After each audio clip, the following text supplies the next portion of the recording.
Hello दोस्तों, कैसे हैं आप सभी। मैं प्रभाकर मिश्रा आज आपके लिए एक नया वीडियो लेकर के आया हूं, जिसमें हमने प्रॉफिट एंड लॉस का पार्ट 1 डाला हुआ है। एक टाइप का सवाल जो हमने कल बताया था, और उस वैसे ही बिल्कुल सेम सवाल हमने यहाँ पर ये लिखा हुआ है। और ये क्वेश्चन आज आपको हम होमवर्क के लिए दे रहे हैं, और सभी लोग इस क्वेश्चन को जरूर लगाइएगा और कमेंट में आंसर लिख करके जवाब दीजिएगा, क्योंकि ऐसे ही सवाल को मैंने कल पार्ट 1 में बिल्कुल प्रॉफिट एंड लॉस का ऐसे ही सवाल समझाया था, और वो भी 20 सेकंड के अंदर बिना किसी फार्मूले के लगाना सिखाया था। तो ये आपके होमवर्क के लिए है। और न्यू टाइप का जो दूसरा सवाल है नीचे वाला, जिसको अभी हम बताने जा रहे हैं, उससे पहले सभी लोगों से मेरा निवेदन है कि चैनल को सब्सक्राइब कर लीजिए, घंटी का बटन दबा दीजिए और वीडियो को लाइक कर दीजिए, और ज़्यादा से ज़्यादा लोगों को शेयर कीजिए, ताकि सभी लोगों तक यह वीडियो पहुंच सके और सबका हित हो सके। तो अब हम ये क्वेश्चन लगाने जा रहे हैं और समझाने जा रहे हैं। तो जो होमवर्क दिया है हमने, इसको हम मिटाने जा रहे हैं।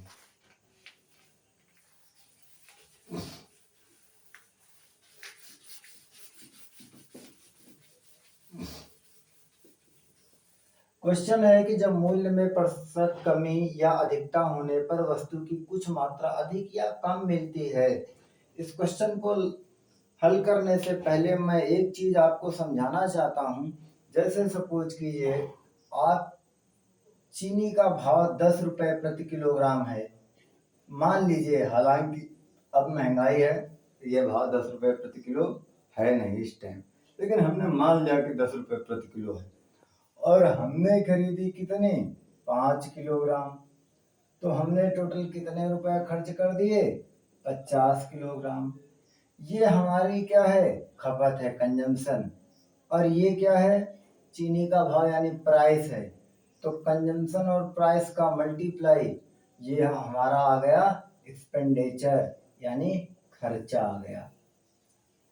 यानी कंजम्पशन यानी खपत, और कितने किलोग्राम की खपत और उसका प्राइस क्या है, मूल्य क्या है, दोनों का मल्टीप्लाई खर्चा आ जाता है।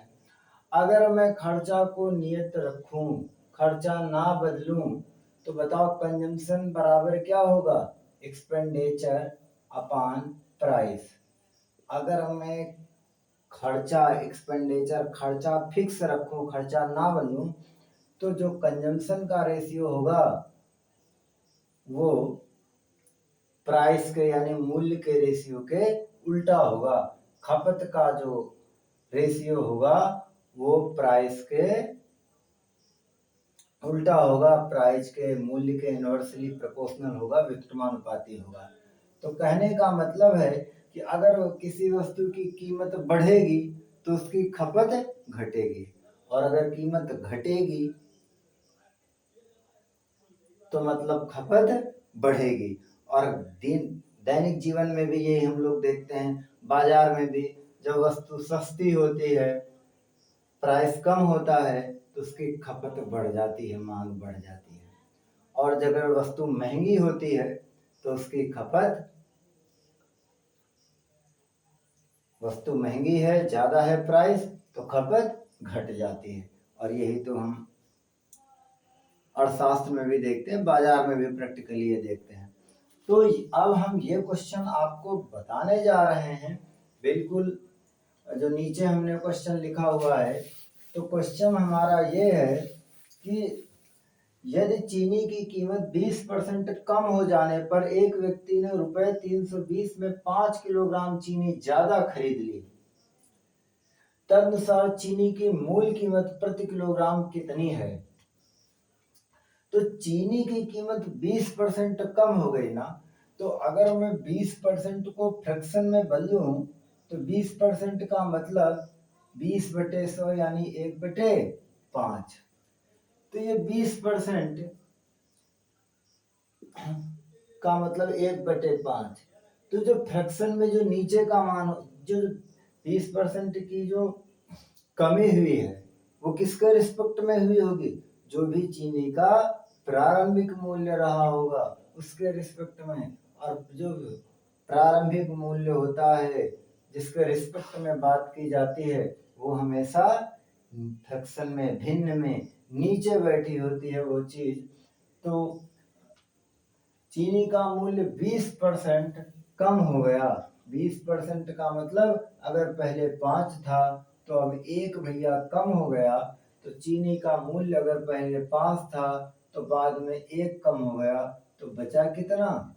4। तो ये प्राइस का रेशियो है इसके मूल्य का। तो खपत का रेशियो, कंजम्पशन का रेशियो क्या होगा? उसके उल्टा होगा। क्यों उल्टा होगा? क्योंकि खर्चा बदल नहीं रहा, खर्चा नियत है। कैसे जाना खर्चा नियत है? कि पहले भी चीनी 320 रुपए की खरीदी जाती थी और चीनी का कीमत 20% कम हो गई, तब भी एक व्यक्ति ने रुपए 320 में ही चीनी खरीदी है। लेकिन इस बार 5 किलोग्राम चीनी उसको ज्यादा मिल गई है, उसने ज्यादा खरीद ली है 320 रुपए में। तो खर्चा तो 320 बदल नहीं रहा है। तो कंजम्पशन का रेशियो क्या होगा अगर खर्चा कांस्टेंट है? तो प्राइस का उल्टा। तो प्राइस का रेशियो 5 से 4, तो कंजम्पशन का यानी उपभोग का, खपत का जो होगा वो 4 से 5 होगा। अगर कंजम्पशन का यानी उपभोग का, खपत का 4 से 5 हो गया तो अंतर कितने का आया? 1 रेशियो चीनी ज्यादा मिल गई बाद में। और ये क्या सवाल कह रहा है कि बाद में चीनी कितनी ज्यादा मिल रही है 320 रुपए में? 5 किलोग्राम चीनी। तो हमारा 1 रेशियो 5 केजी के उल्टा है। जब 1 रेशियो 5 केजी तो 4 रेशियो का मतलब 4 गुणे 5 यानी 4 पंचे 20 केजी। और 5 रेशियो का मतलब 5 गुणे 5 यानी 5 बचे 25 केजी। अब चीनी की मूल कीमत पूछी। मूल कीमत का मतलब प्रारंभिक कीमत। तो प्रारंभिक कीमत कैसे निकालोगे? टोटल कितने रुपए लग रहे हैं? 320 रुपए। और 320 रुपए और 1 किलो चीनी, तो 320 रुपए अगर लग रहे हैं और 320 रुपए में हम कितने चीनी खरीद रहे हैं? 20 किलोग्राम पहले। तो जब 320 रुपए की 20 किलोग्राम खरीद रहे हैं तो 1 किलोग्राम कितने की खरीदेंगे? हम 20 से भाग दे देते हैं। तो ये हो जाएगा कितना? जो भाग आएगा वो आ जाएगा कितना? 16 रुपए प्रति किलोग्राम। ये चीनी का क्या हो गया? प्रारंभिक मूल्य। अब अगर यही क्वेश्चन कह देता, सपोज करिए कि चीनी का बाद में मूल्य क्या होगा, तो चीनी का बाद में मूल्य बताने के लिए आप कर सकते थे कि सर चीनी का बाद में देख लो कितनी चीनी हम खरीद रहे हैं। तो आप कहोगे 5 रेशियो यानी 25 किलोग्राम। और खर्चा तो वही है कि 320 रुपए में जब आप बाद में 25 किलोग्राम खरीद रहे हो तो 1 किलोग्राम कितने की खरीदते? तो 320/25 आता। और 4 से मल्टीप्लाई कर देते, ऊपर नीचे कोई फर्क ना पड़ता। तो ये हो जाता 0, 4 दूनी 8, 4 3 12, 1280/25 चौको 100 और 1 0 से ये 0 कटा है तन यहाँ। तो बाद में चीनी का भाव क्या हो जाता? 12.8 रुपए प्रति किलोग्राम होता अगर हमसे बाद का मूल्य पूछ लेता। लेकिन उसने चीनी की मूल कीमत का मतलब पहले वाली कीमत जो पहले थी मूल वही पूछी है। तो वो आपका आंसर है 16 रुपए प्रति किलोग्राम। और यही आपका आंसर है। और इस आंसर का मतलब कि कौन सा ऑप्शन इसका सही है, सी ऑप्शन इसका सही है। तो